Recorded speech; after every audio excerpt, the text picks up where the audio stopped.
Oh, he said that. I told him to remove that because it was only my problem. No, but it was really funny because like on the request for WASA today, there was like Wi-Fi Ferrari. Can we have a Ferrari, please? And people were like, greenery inside and outside. Greenery inside and outside. No. Actually, my request was new studio chairs. Yeah. Mine too. Do you guys not know how awesome you guys have? I mean, your studio chairs. Have you seen them at Ryerson? No, nobody else. You know, they're legit stools. Yeah. Metal stools. Well, I mean, like they're cozy in a way. Well, our chairs are turned into metal stools because the padding is falling off. So. Yeah, but that's great. That's great. I still have the best one for my row, so I'm happy with it, but it's kind of uncomfortable. Yeah, that usually went. Welcome to the BRIDGECast. Oh, that's funny. I'm Brandon. For those of you that don't know, I'm the host and creator of BRIDGECast, currently in third year.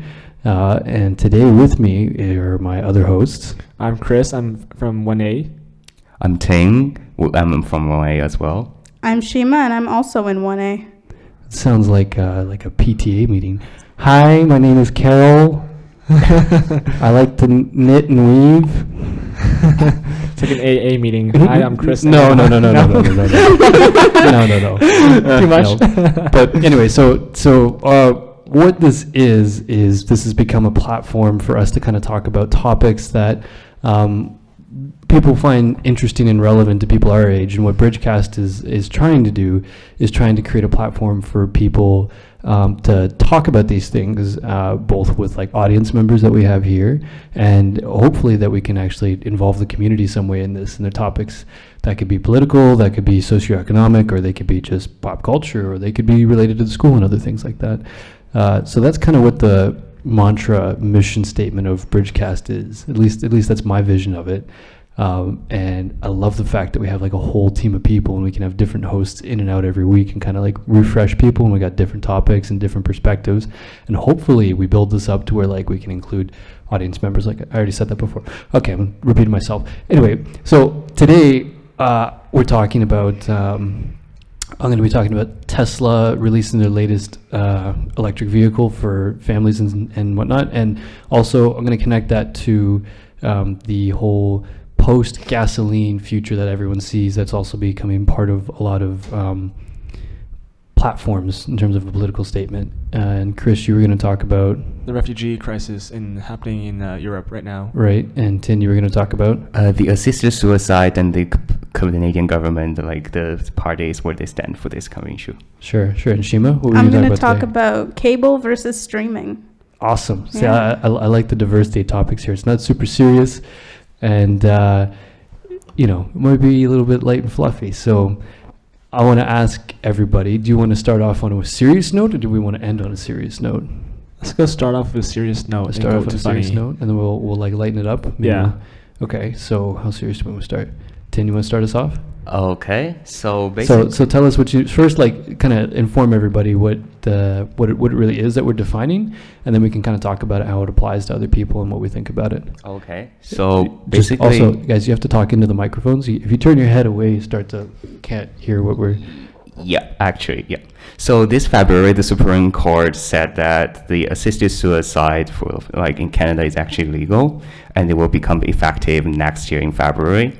So they actually basically said you need to get an outline of direction for how this can be worked out. I remember that. Yeah, and then the Conservative Party right now is the running government, and then they're just kind of like, okay, so we know that, but we are just kind of mildly against it. Sure. They set up a panel of three people, basically 3 experts supposedly, and then 2 of them are against this issue. On the conservative side of the party? Yeah, on the conservative side of the party. Okay. And then there's some race concern apparently, and then there's a group called the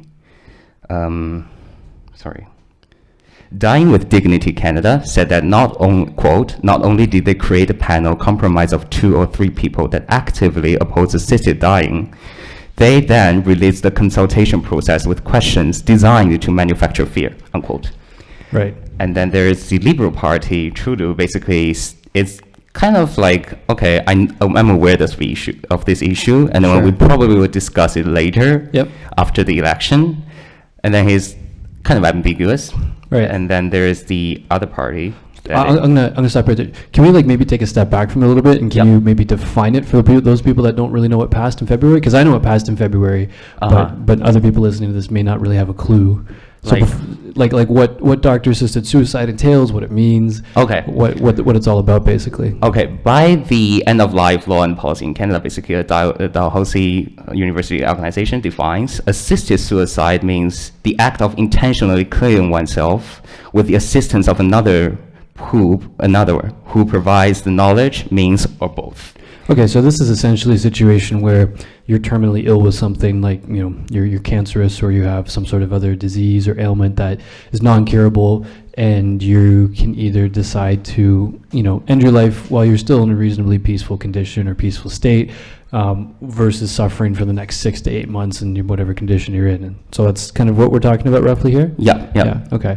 So we talked about like what the conservatives think about it. We started talking what the liberals think about it, and then you were going to say, I'm ready to say the other parts. The NDP, they said that they respect the court's decision embedding assisted dying into into the healthier care system and considering assess issues across the country. So basically, they're just saying that we are actually, if they won the election, they will support this thing, and then we'll try their best to get out a guideline for this kind of issue. sure. And then the Green Party, they already said that they're actually totally like positive about this issue. Right. Yeah. So basically, that's right now the political stand of each parties. Yeah. Sure. On this issue. Yeah. I find that kind of interesting. What do you guys think about that? I think it's really interesting how the conservative created a panel of experts, and how they put two, or maybe by accidentally have two people opposed to this assisted suicide program. Are there really accidents?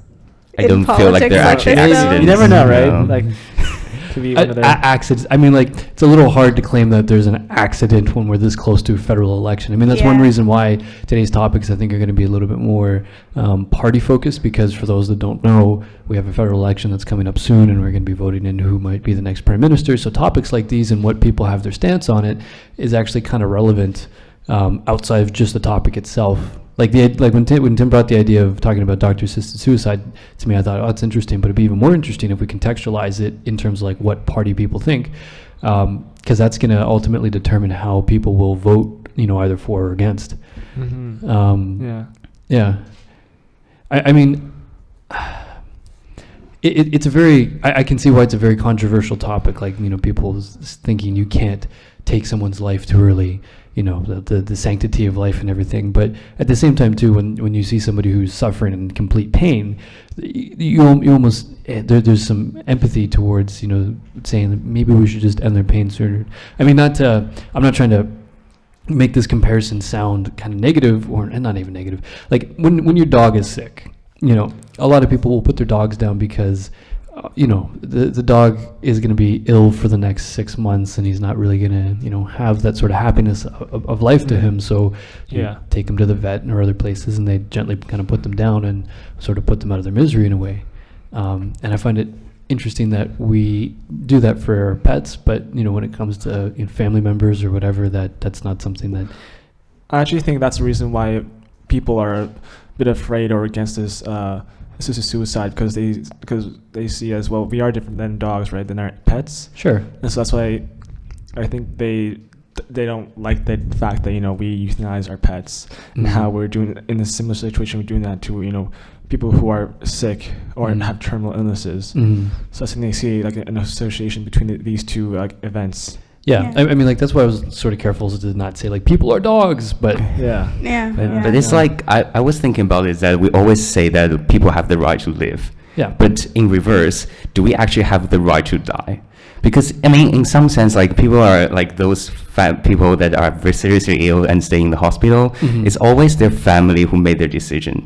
And then there's actually one novel that I actually read about before. Is Mhm. actually that right author. Mhm. His dad is seriously ill, and he's in the ICU of the hospital with Mhm. all the tubes stuck into his body. Sure. And then that's when the doctor said that, do you want to continue this machine, like, to keep him alive, Yeah. or whether Yeah. just to let him end his life? Sure. Yeah. And then the author saw from his father's eyes that this kind of begging him Yeah.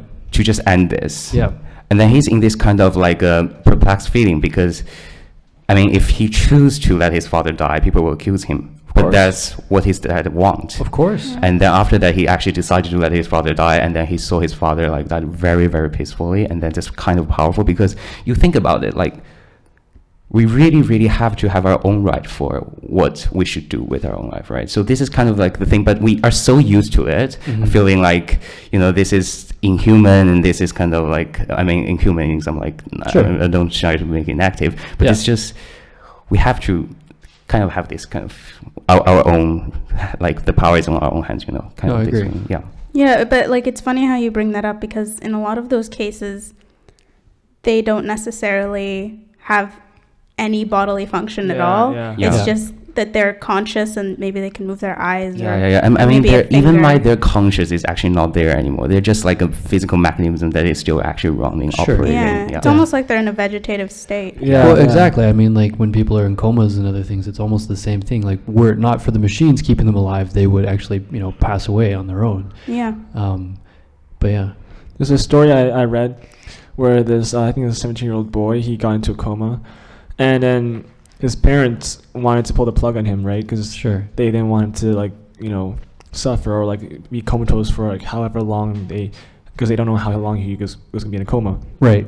And then when he woke up like 10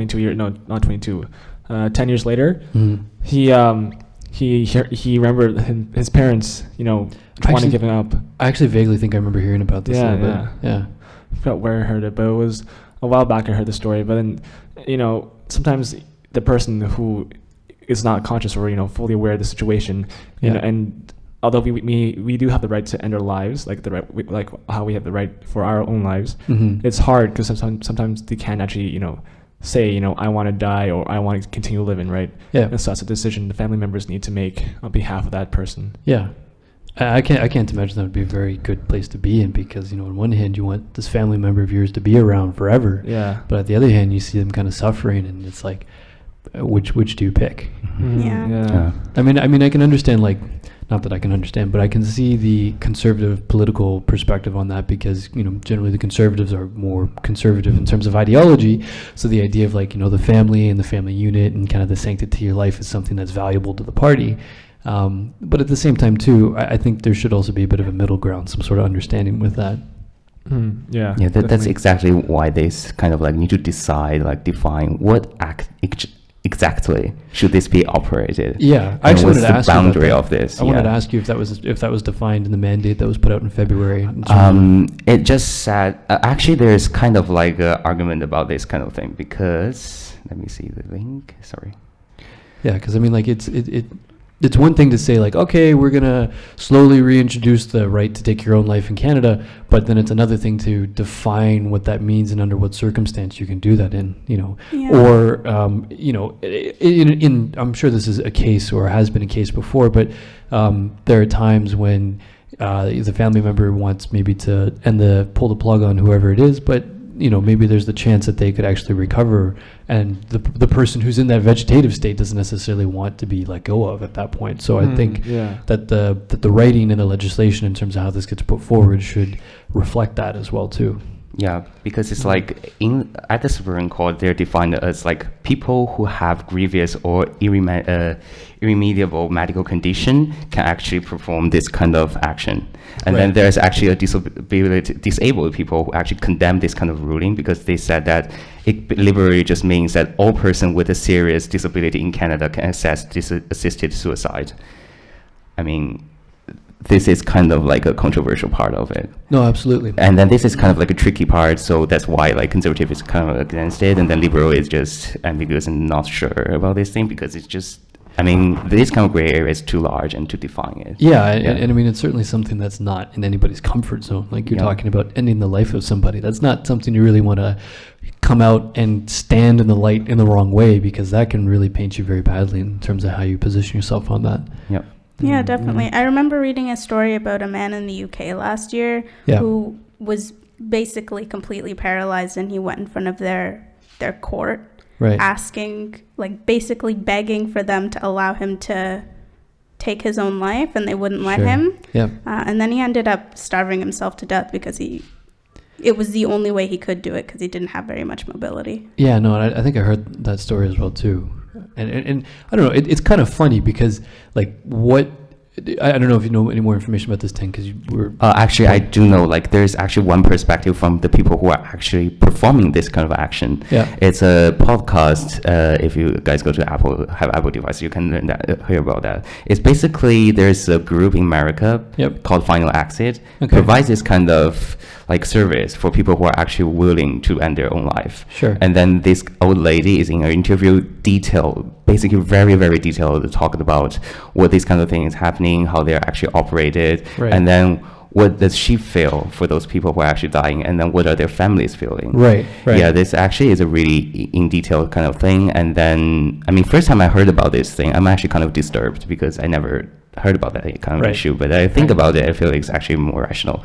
And then she talked about like how the family and also the person who passed away will actually finally find peace after this. Yeah. No, absolutely. Well, I think we will segue into the next topic here. Yeah. Chris, you want to tell us about the refugee status? Sure. Okay. So right now, as everyone probably know, there's a huge crises in Europe, and like hundreds of thousands of refugees from Syria are fleeing Europe. And right now, a lot of European states like Hungary are trying to close their borders, and Austria too, closing borders to these immigrants so they can't enter Europe. Right. And then it's kind of sad because these people, are desperate. It's either life or death for them, and they need to survive. Sure. And then there's not much any talk about what we're going to do with them, right? Mm-hmm. Until recently, when the picture of this Syrian boy who washed up on the shore face down surfaced the web. Mm-hmm. All of a sudden, this huge global debate sparked, and all of a sudden, like all these parties, all the Canadian political parties started taking stances on about the refugees. And the conservatives, they're saying, okay, well, this is very sad, and we've got to do something. But they believe what they're doing right now, their fight against ISIS, is what will resolve the situation. Right. Whereas the other political parties, both the Liberal and the NDP, believe that we should increase the funding for immigration, and then take in, like right now, 10,000 refugees. Mm-hmm. So I don't really know, but both of the parties do have very good platforms in terms of how they handle this crisis, right? Because we do need to get to the bottom of this, and the bottom and the source of this problem, which is the Syrian civil war, which is going on right now, which started like about a decade ago, and it still haven't resolved. And when ISIS came about a few years ago, that made it worse. So we do need to solve the root of this problem, but at the same time, we also have to alleviate the situation for these refugees, and so at least provide them some safe haven as their, the country is being liberated, if their country gets liberated from either the coalition or by the Syrian government. Yeah, no, I agree. I think this is a double-ended problem. I think one is you have to kind of treat the root of the problem, because if there's no stability brought to Syria, then this problem is going to continue to exacerbate itself, and we're going to see more and more refugees churning out of Syria. And at the same time, too, you can't, I mean, I'm not against putting having countries accept refugees in, but I mean, the idea in letting somebody claim refugee status inside your country is it almost becomes a temporary thing. Yeah. But oftentimes they're there for a long time because their country is conflicted for 2, 3, 4, 5, 6, however long. And it's interesting because our design studio that we're taking, our option studio, looks at prefab and modular design. And there are actually a lot of architects that do sort of makeshift relief centers and things like that. Yeah. I mean, the first thing we say when you think modular prefab design is like shipping container. We'll just send a whole bunch of shipping containers over to wherever, and people have these beautiful, lovely houses. Well, that could be nice, depending on how you and it can be. I mean, there's some architects that... Yeah, there actually architect did that thing, made a house of shipping containers. Yeah. Like, there's I can't remember his name. I think one of them is Wes Jones. He does really interesting container design. And there's another architect, I can't remember his name for the life of me, but he also did container things like that. And there was another architect that did the same architect that did a sort of container house. He did sort of tents, and I think I think while we're talking about the politics of this, there's also an architectural device that we could almost look into when we're talking about refugee status. Yeah, definitely. What do you guys think of that? So the door's open, so people kind of walk in, and we're just, The idea is that the community is supposed to come in here and engage in us, but that wasn't really what we were looking for. So anyway, what do you guys think about the topic? Thoughts, opinions? I disagree on how you say that you don't really believe or you don't think letting refugees in your country is a good idea, and depending on the country itself, right? If it's it isn't advanced as our nation, or it doesn't have enough funding, like money to support some people, let alone a new wave of people, then of course that's a bad idea. But like for all the Western nations, like Canada, U.S., the EU, there's infrastructure, there's a stable government there. There's enough money and funding to actually create a program to let all these refugees in. And especially talk about Europe. Like, I think actually it wouldn't be too bad of an idea to let them in, especially since a lot of EU states, their population is currently aging. And there isn't much the youth coming back and fulfilling these old people who are going to leave the workforce. Sure. So I think it's definitely really beneficial for them to get in new people, right? Yeah. Especially although there are people who are afraid. They say, it's going to cause a drain on our economy. They're going to take all the jobs. Well, or there's going to be a huge cultural shift with like influx of 500,000 people into a state. Well, if you think about it, like a lot of these European states, the culture has been developed for over hundreds of years. So I don't think there's really a risk of actually, changing these cultures in these states. Also, compared to 500,000 compared to like, let's say, I don't know, what's the population in Germany? Do you know? Offhand, I don't know what the population in Germany is. I'm not a walking, talking encyclopedia, but it's definitely bigger than 500,000, at least a few hundred million, right? Sure. So that's like a small minority, especially if you take account how many states there are in the EU, and if you like disperse these refugees around all these states, then it won't be as drastic as say all these refugees just rushing to one country and staying there. No, absolutely, that makes sense. And I don't think all these refugees will actually would want to stay in Germany. They all of them, or majority of them, have a dream to come back to go where they were born from and to go return back to Syria. Yeah. I think that people tend not to look at refugees like regular people, and they tend to kind of undermine their abilities. Half of these people are probably well trained, well educated. They have things to lend to these countries that they're going into, but the people on the other end don't really want to let them in because they're scared of some kind of loss of culture or or any of the problems that it could lend. Yeah, I mean, I will look at the bigger picture. It's just like why the refugees will go to EU. I mean, go to the Western countries. I listened to one of the guy's story. Basically, is that there is actually a lot of refugees try to go to other African countries like Kenya or whatever there is. Sure. But it's actually that Kenya government is actually trying to get rid of those people. Right. Police are actually coming out of the street, grab them, and then put them in a big stadium, and then dispatch them back to where they're from. And then this guy actually said that if I actually got caught, I might just jump on one of the ships that goes to Italy. I don't care because, I mean, I have no hope for life right now. Yeah, no. Yeah. I mean, that's why people actually become desperate and will go to you. And all these kind of tragedies happen. I mean, we actually need to think about that. Beside that, Western countries actually accepting this. Yeah. Why don't we all consider this problem? Not just like because refugee go to one of the country and then the country will deal with it. We need to actively actually realize this kind of problem right now. Yeah, definitely. Yeah, I mean, like.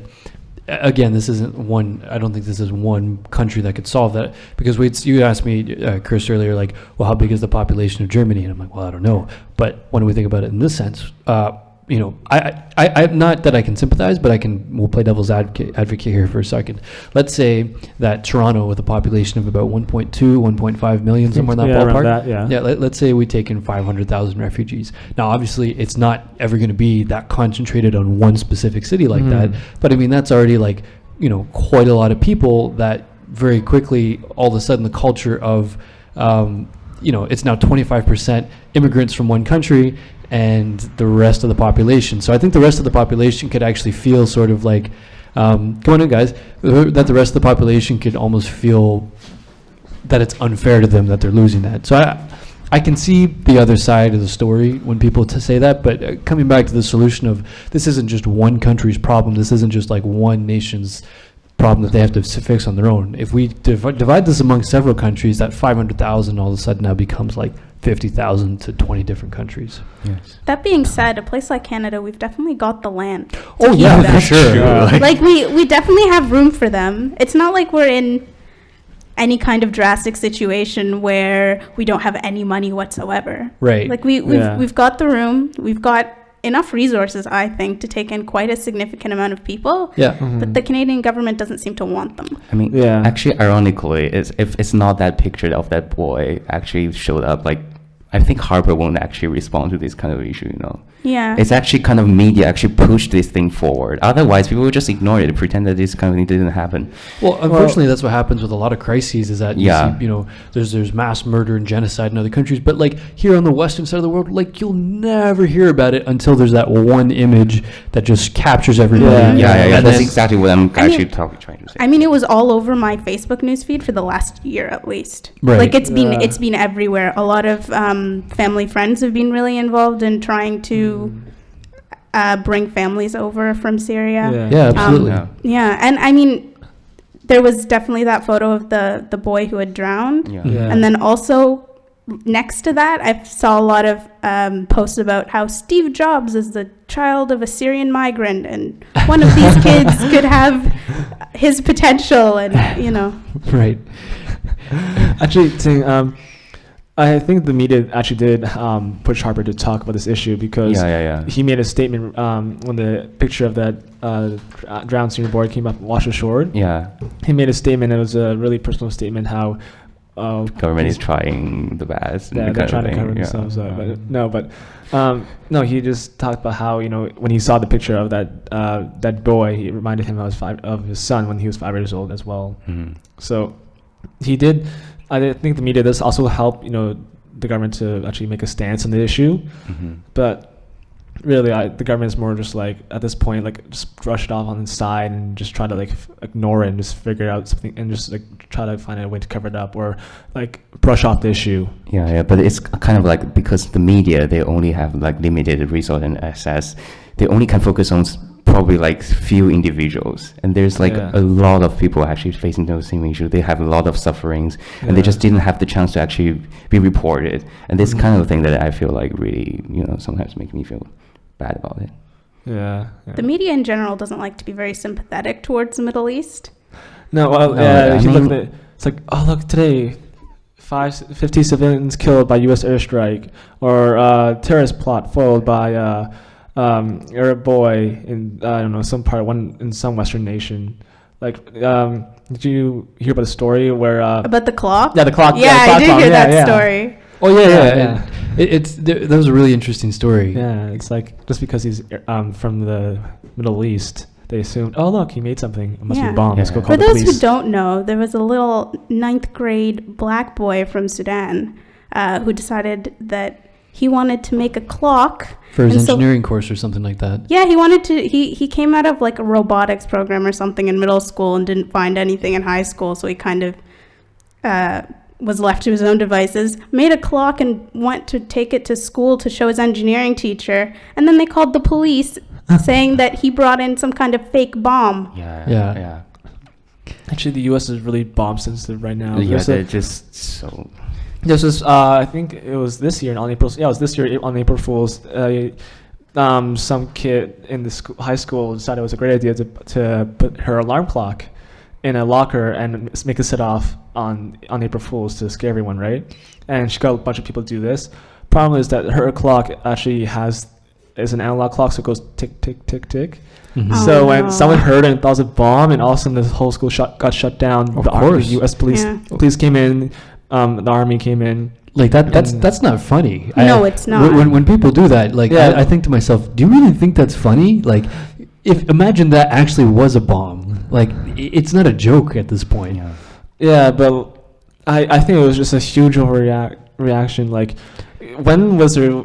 Although there are recent bombings, but in the U.S., Sure. But like to assume everything is a bomb is kind of a bit of overreaction. Well, I don't know if I'd necessarily say that was an overreaction. Yeah, because like, it's like people will be afraid of this kind of thing and they'll become nervous, you know. You do have to treat every instance like that as if it is the threat, because the time you don't think it is the time it actually winds up killing people. Definitely. So, I mean, I don't know if I would agree with the statement that it's an overreaction, because suppose that actually was a bomb and people are like, oh, it's just a clock. You know, that's not a great situation to be in either. No. Definitely not. But also, I've been seeing a lot of photos pretty recently of like a graph that shows the amount of deaths due to terrorism versus the amount of deaths due to like shootings. Yeah, mass shootings. Mass shootings in the last year, and it's pretty drastic. It's not the last year, in the last like decade, I think. Yeah, starting from 2001 all the way to now. I saw the graph as well. It's like ranging from 12,000 to 14,000 deaths a year, and if you look at the graph, it's pretty consistent for U.S. mass killings, but for terrorist plots and terrorism related deaths, it's 3,000 2001, and after that 0. Yeah. Well, I don't know. I think at the same time too, like the idea of terrorism has almost turned itself into a bit of an industry that people can kind of like leverage that and use that to justify things. I remember reading, it was like sometime either in the summer or sometime last term, but the CIA like leaked classified documents. Not leaked. They released declassified documents at this point that had talked a lot about like the whole George W. Bush move. I think it was into Iraq. I'm really butchering this now, but I think it was the whole war on terrorism that he had claimed. And they went through these documents, and I mean, for the parts that they do let you see, because they do black out like some of those things. It's crazy because there really wasn't that big of a threat, and it was all manufactured in some way. I think it was Iraq. Yeah, that was where the whole idea of there's WMDs in Iraq, and we've got to go again, exactly, the Iraqis. And from that point forward, there have been so many different documents put forward that are like, companies are allowed now to read your cell phone text messages, track your phone calls, everything. That prior to that happening, there was no that wasn't really in place. Like you needed to go to a court and you needed to have that approved before you could even go and tap somebody's phone. Now every cell phone company has your records like that, and they can give them to whoever they want to like that. And so I think terrorism is actually, talking about mass shootings versus terrorism. Terrorism, I think, not to say that it was invented, but I believe it was leveraged by the wrong people and turned into a bit of a business to say like, oh, the government can now do this because, terrorism. Yeah, well, for sure, because it sells. Yeah. Yeah, definitely. Yeah. And I mean, when you really think about it, a lot of the time, the easiest way to take, I guess, the problems that are happening internally in a country and shift the perspective is by creating bigger problems somewhere else and exaggerating them. And pinning them on somebody. Yeah, definitely. Yeah. And I mean, it's an easy target, right? Yeah. I mean, even terrorism just make you feel better, If you're talking about mass shooting in your own country, you would just feel like, oh my God, this is so bad. Like, why my country is just like this? So, right. Yeah. And it is definitely a problem. Like, white America doesn't have a monopoly on mental illness. Sure. Right? It's not that these kids who are being involved in all of these mass shootings are the only mentally ill people. I mean, half of the time, like, half of these kids joining ISIS, they are kids. Like, they're pretty young, and they've run off, and you don't necessarily know where they're coming from. I think with all this, how the U.S. becomes so against, like, not against, but preventative in terrorism, it creates sort of this negative feedback cycle where the Middle Eastern children feel like they're they're always targeted as like, oh, I'm a terrorist, I'm that they feel the need to actually go against the system itself and go join ISIS because they just feel like, okay, well, they don't belong in the U.S., might as well join something else that will actually take them. Well, interesting you say that. I was reading an article not too long ago that I was looking into. People are leaving like London, England. They're leaving like all these big countries, very reputable countries, democratic nations, and they're going and leaving and joining ISIS and other sort of terrorist groups. And it's interesting, but at the same time too, I think the article was painting it as there's people that kind of work their day job, 9 to 5, whatever, and they work for some supervisor of a supervisor of a supervisor, and they really don't have any sort of power, and don't really have any respect. And much in the same way that a lot of these like unfortunate terrorist shootings and mass shootings and things like that, a lot of the time they're about making a statement, and they're about people who weren't treated properly in some way, trying to gain some respect back. All these people that are going and joining all these terrorist organizations, they feel that they can find that power and respect with those people. That's why there's all sorts of young kids who would be playing soccer in the streets otherwise, going like, hey, I can actually like, I have the power to affect something. And I think that's something that a lot of people chase. Yeah. But I think we'll take it off the serious note here, because we've been going on this whole like super serious talk. Well, maybe like I'll try and brighten it up with the Tesla stuff, and then maybe we move on to the cable cutting. Okay. How's that sound? Sounds fun. Sounds pretty good. Yeah. So I have a really interesting story with the whole Tesla thing, because I've been following Tesla for like the longest time, and I get super nerdy about cars because I grew up like drawing cars, and I could tell a car by like its headlight and what year it was, what make and model. Same here. I swear, I almost talked about that in my interview coming into this. I can tell them from all those Audi models, it looks the same. And people are just like, I know as crazy. much about cars as I know about architecture, which is nothing. I'm in the same boat, Chris. Yeah. But anyway, so I've been the idea of an electric car has been just like so crazy to see come out, and even crazier. I have two friends of mine that are mechanical engineering at University of Toronto, and they both went and worked for Tesla, and they both got to work on the Model X.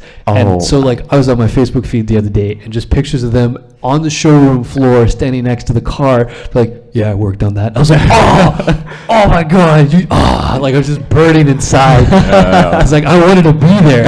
I wanted that. But I like talked to them, and it's like, it's so cool that they got to work on a project like that. And I think it's also really interesting to see how that's going to affect our generation, because I think there's a lot of cultural shifts that are happening inside our own generation, in terms of, people are trying to eat healthier, people are trying to like walk more, people are trying to be nicer to the planet in a lot of ways. And so I think the emergence of an electric vehicle that is actually on the market is something that is kind of pretty powerful, and I think that can start to change the landscape of a lot of things. And it was really funny, I was listening to another podcast, and somebody was talking about Elon Musk, the CEO of Tesla Motors and SpaceX, and then he has his he has a company that takes care of like solar panels and things like that. But they're like, Elon Musk is the equivalent of a Bond villain.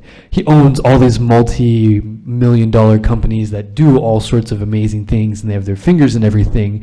And now he starts his own electric car company. If anybody was going to start an electric car company, it would be a Bond villain, because every other person that's tried it so far has been unsuccessful thus far. And I thought that was really funny, and kind of true at the same time, because the idea of an electric car has been around since like the 80s and 90s. You can go back and dig into history and find like all sorts of weird, funky prototypes of people that have been trying to build electric cars. But the problem is that big oil, all these oil companies and governments that are funded by the oil companies, do their best to snuff these things out. Yeah. Because this, and I'm going to connect this back to Canada in a way, but this is. Economies are driven by oil. If all of a sudden a huge section of the industry that requires oil, like vehicles, disappears, then these oil companies don't have as big of a monopoly and control over those nations. Yeah. I mean, he almost is like a Tony Stark. He almost is. Yeah. And he's just like, he's just so cool when he talks. I don't idolize him, but when I watch interviews with him, I'm like, that dude's awesome. Yeah, it's pretty impressive. Yeah. But oil, although it is pretty important in our lives, not just running our cars, but also in the plastics we use too. Like everything, a lot of things are made of plastic, and plastic comes from oil. So, especially in talk about medical equipment, gloves, gowns, everything like that, all these scrubs, and all these like syringes, are all made with plastic components, right? So it is pretty important also too that we do still have oil in our world, and that's why it's important also we focus on developing like better ways to like save oil, so that we still have oil for the future for us to create more plastic products. Well, I think the argument is a little it's different, because if we're going to look at the whole pie in terms of what oil goes into, medical equipment takes like 2% of the space.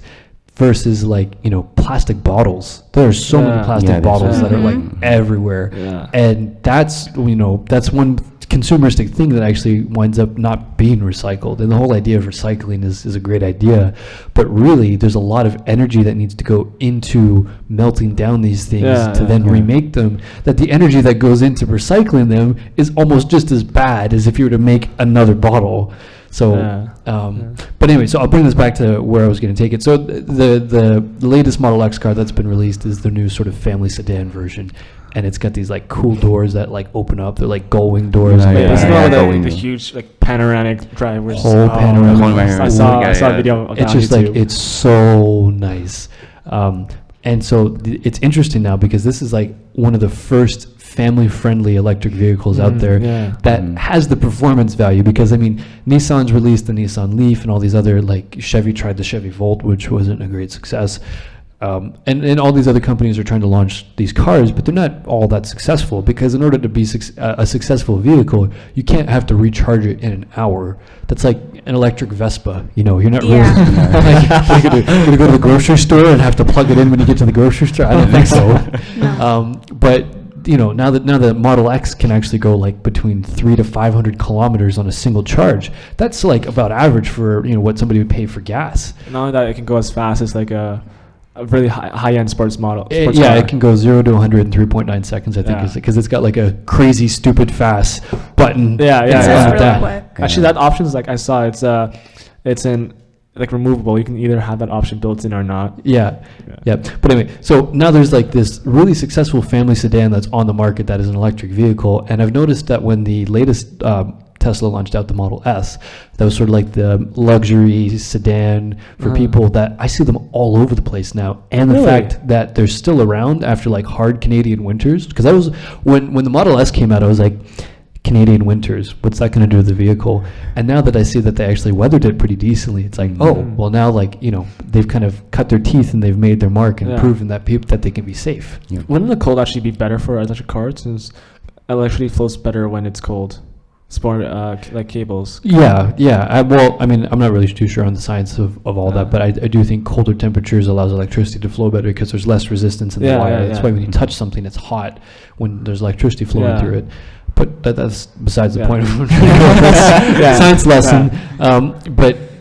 So family sedans, cars, cool, great. You know, people adopted the Model S. I foresee that people are going to adopt the Model X as well. But then this kind of goes to something I was reading about, and I think it was Canada Post. I don't remember where I got it from, but it was talking about, you know, what does Canada's post-oil future look like? Because so far, as the article described, is that Stephen Harper is not really focused on the environment so much. He's more focused on, you know, all the petroleum and the whole XL pipeline and other things like that. Like so far he's building out the conservative platform to be very oil, you know, driven. And so people are kind of asking, like, in this election, like, what's going to happen? Because, you know, there are people like Canada does not want to be painted as the oil country, but to other countries. There's all sorts of countries in the UN and all these meetings that we go to in terms of nations that Canada's not necessarily being painted in the best light at the moment.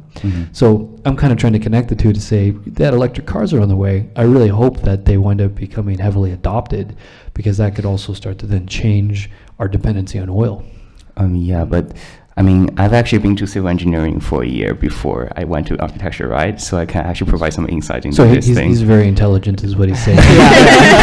Not really. It's just like my own opinion. It's like, so last year there's a significant drop of price for oil price, right? Right. And basically we did co-op in the summer, and then when we were looking for a job, we just suffered so much because there's just so many companies that are just petroleum-based, petroleum engineering, or that kind of thing, and they just ended up like, okay, we cancel this job post then. Just so many of them, or maybe just they didn't review any of the resumes. Right. And basically, if this kind of thing happen, you will see how strong an impact it will have upon some traditional like disciplines like civil engineering or whatever it is. Yeah, absolutely. And we actually, one of our professor, geological engineering professor, showed us a documentary about how Alberta sand oil sand actually causes kind of increased rates in cancer for those downflow of those rivers. And then actually they raise this kind of concern, and then governments pay some attention, and then they didn't do anything. And then Harvard's government is still trying to sell oil, basically telling the U.S., like the state said, our oil is high quality, you can trust them, and then just buy it, please, and that kind of thing. So. Well, it's interesting you say the documentary because I'm not sure if Terry Boak has shown you guys that, but she's one of the professors that teaches some of the environmental courses that you guys wind up taking. But there's a documentary she shows everybody called like fracking or something like that. I don't know if that's the title, but it basically goes into a very similar topic of all these oil companies trying to get at this oil that is trapped really far below ground in sort of bubbles and pockets. And in the process of doing that, they wind up actually bringing the oil into the water table, and that seeps into people's water supplies. And in this video, they were like, they'd turn the water on and water would come out, and they could actually light it on fire because there were so many chemicals and like petroleum-based things in people's water that it was killing, animals. And it was making land. I actually just remembered in that documentary, they actually found that those petroleum companies actually break the rule and direct the waste into the river without actually doing anything like cleaning it or whatever. Because the worst they're going to get is a fine. They're like, oh, that's the cost of doing business. A couple $1,000s, I'll pay that. And then actually one of the things that actually we need to change this condition is that actually we need engineers, like civil engineers, right, the experts to push this thing forward. But the thing is that the environmental activists are trying to do this, and the engineers are actually advertising this kind of petroleum discipline as that it is not harmful to the environment. It's because it's paying their paycheck. They definitely got paid, but it's like this is kind of like a moral thing, It's like for civil engineers, you definitely need to have this kind of moral discipline, but they just disregard it. And it's horrifying, kind of, Like, although it's good to, like, electric cars are definitely beneficial for the environment and us also progressing our society into more of a technology advanced world.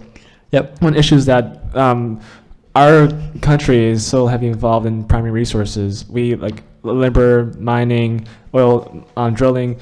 It's all like very important to our economy. So once the cars come in, and if they do take popularity, it's going to be really harmful for our economy because a lot of jobs, like how Tim mentioned, a lot of these petroleum-based companies, how they offer you co-op. They'll all go out of business if soon oil becomes not as popular as electric cars. So that's one of the problems, our country faces in the future when electric cars do become popular, if they become popular. I also think this is a good time to segue into the next topic. Into cable versus streaming. Okay, Yes.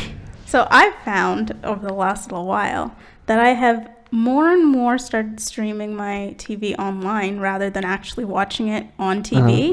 And I found that a lot of my friends are in the same kind of boat. And a lot of them, like their families, have actually canceled their cable subscriptions because you can find everything online. Yeah, true. My family's done that too. Like, I don't even watch TV anymore. Like, one, no time, and two, it's nothing's good on anymore. It's funny because cable companies sell you like 1,000 channels. You're like, I would never watch 1,000 channels. Exactly. To be honest, the same content is on 50 of them times however many. So you gave me 10 channels, but thanks. Like, we gave you 1,000 channels, but 4 of them are city TV. 4 city TV, then we're going to give you like CBC times 12. And then 70 ESPNs. Then you get the French version or the Spanish version or the Italian channels as well. Well, it has to be French because we're Canada. So I mean, like half the channels are already in French. But it's interesting because I do think that there's this whole generational shift that's happening in our culture. Definitely. In terms of streaming content, there's other things I can get into on another day, like Uber and Airbnb. Actually, you know what? Let's save those for other topics. Because I could go into an Uber rant for like hours because I love Uber. Anyway, no, I do find it interesting because even like in my household, between my dad and I, we don't watch TV anymore. Like, I don't think we had cable in our new house, and like we've been living there for like 7 years. Part of that is due to like he and I are always like busy, never home. But at the same time too, like you can, like you said, you can get everything online, or there's sort of like, you know, on my Xbox you can plug it in and now you're connected to Xbox Live and you can watch like the same kind of content just on a different device, or you connect your laptop, you know, and now you're using your laptop to watch whatever you want on TV, or things like Chromecast and other plugins. You plug in your phone, you sync it to your phone, and the same YouTube video you'd be watching on your phone, you can now watch on your TV. I think, but one sad thing with this shift in technology is that if we were lonely before, now we're even lonelier because at least with with TV, you could gather around as a family and watch a show right together. Yeah. But with Netflix, or like with like Show Me or all these streaming sites, you want to see what you rather watch by yourself because everyone has their own preference, right? And with with personal devices so easily accessible, and how everyone has their own iPad. I disagree though. Really? I definitely disagree. Yeah, because me and my sisters, I've got two of them. One's 2 years younger and one's 4 years younger. And whenever I start a new show, we always watch together. Wow. Oh, Yeah, and we'll just gather around and stream them, and sometimes we'll just marathon them. Really? Yeah. That's the thing with streaming. You can it's at your convenience, so you can start whenever you want. You can watch as many eposodes as you want. Sure. Polar opposite for my family. Like I have 2 sisters, and my parents, we just all go in our rooms, just watch our separate stuff, like our separate shows, because we all have different interests. So there's actually nothing we can watch together. Although there's sometimes the Harry Potter movie we will watch together, right? Or romantic comedies we'll watch. So, but other than that, there's really nothing we can watch together. So that's why I think it's kind of hard to bond over Netflix. But I mean, it's actually streaming service actually makes our life more flexible in some way. Because, Yeah, I mean, in the old times, you need to watch some TV show, you need to fix at that point. You need to get ready and turn on the TV, wait for the advertisement, whatever. Right now, you can just whenever you find it easy and then people can group together, we can just watch it at any time. But I also think that people are getting soft now. When people A little bit. oh, I can do it whenever I want. When Fresh Prince of Bel-Air was on in the 90s, you made sure you were home by 10 o'clock so you were watching Fresh Prince. And you could be in the middle of a very lovely date with somebody, be like, I gotta go, Fresh Prince of Bel-Air was on. I need to go home before it starts. And I mean, there's no longer that need to get home and watch it, because I think that is what drew families together, was that time. If you, the president's on, gotta go home, the president's talking. Now you can just the president said some really dumb stuff today. Oh, okay, whatever.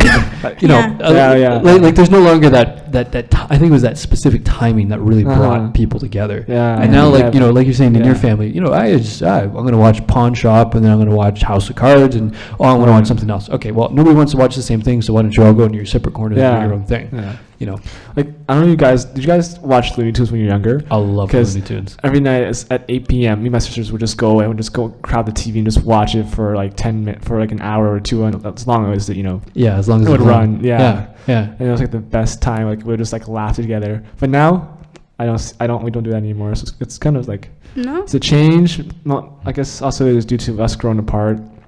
Yeah. At the same time, it's kind of hard as well. So you say something? Yeah, but is that because you're growing older and you're growing apart, or is that just because that? And I also think we lose something we can do together, right? With Netflix, there's so many shows. You can't okay, since my show's not on today, let's watch your show. You can't do that anymore, because now you have the flexibility to watch whatever you want, whenever you want. Yeah. Yeah. There's really nothing to force you to stay with your to bear someone else's TV show they want to watch. Yeah. Because when you can go on Netflix or YouTube or any other streaming sites and just go search on whatever and watch whatever you want. Yeah. Yeah.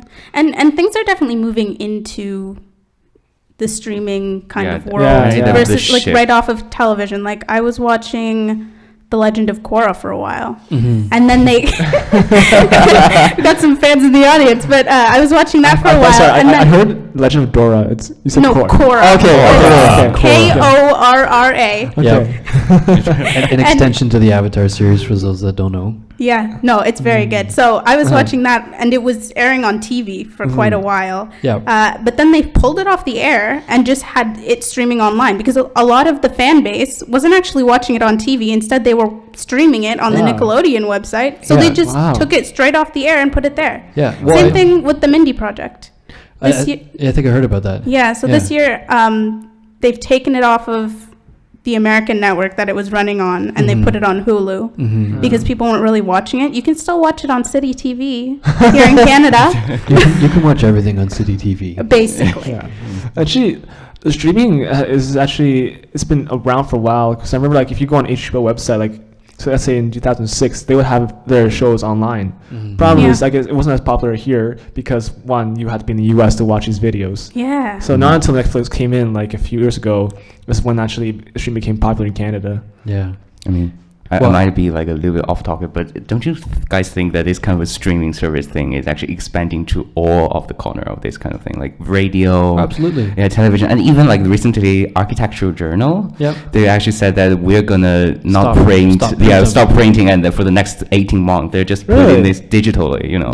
It's kind of like this kind of mobile thing, and then the screens with people were holding their pocket. It's actually really changing our life. Somehow, actually, like Chris, you just said, really makes us even more solitude, you know, sometimes. And even like audible.com as well. Even why I want to read a book when someone's not speaking to you. They're not a sponsor. Because every podcast I listen to is like, oh, for free you can go to audible.com. We're not sponsored by Audible. Just putting that out there. Just mentioning them, but no one has to read a book now. You can just listen to someone speaking to you. I always enjoyed like audiobook. I mean, audiobook is there for a long time, right? But Oh, has it? Yeah, it has. But it's like it's kind of the thing that's because like used to I need to listen to audiobook and then put it into a CD and then go with the home stereo player and then enjoy it with everybody else. Right now you can just play plug in your earpods and then you can just listen to it. Nobody will bother you. And this kind of feeling, it's also same thing. Well, I'm gonna jump in here and say that we're close to time here. We got like a few minutes left before we gotta wrap this up. Okay. But it's been lovely talking with all of you so far. It's very fun.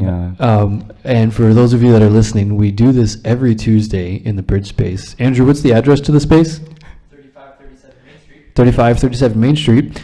You can come check us out here at 3537 Main Street from 9:30 to 10:30 usually is what time we try and shoot for every Tuesday night. We have so many hosts on BRIDGECast this time around that we actually get to rotate people. So, we get different voices behind the mics and different topics and different opinions and different ideas. And then also, too, I really want to encourage audience members to come out. I mean, we have 3 people already here in the audience. We had more earlier.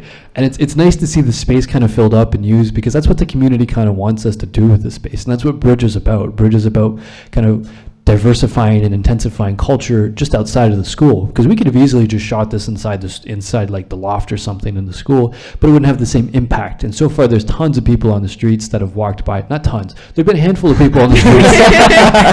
I mean, it is 10:30 at night, so but I mean, there've been a handful of people on the streets that have walked by, kind of poked their heads in and stuff, and that's what I'm really trying to do with this, is to bring people into the space. So if you're listening and you want to come by and watch us, please come by. I hope next week we're going to have a microphone that we can pass it out into the audience and actually get some people's opinions on it, because that was the whole goal of this venture, was to involve the community, and we can do so by having people voice their opinions. So hopefully that kind of happens next week.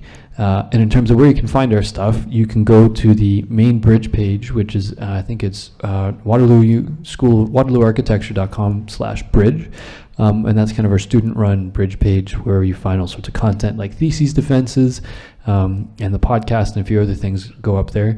And in terms of this BRIDGEcast, you can find us on YouTube, YouTube Waterloo Architecture Bridge, and you can just find us. I've broken it up. There's season 1 and season 2. Season 1 is what I did last term, and this is currently season 2. And you can also find us on SoundCloud. And hopefully we should have the iTunes account up and running, that we can have podcasts out on iTunes for people to listen. And if anyone has any suggestions in terms of other platforms, we can for sure try and add that onto there. But I think for this week, that will be it. All right. Yeah, sounds good. We will talk to you guys next week. Bye.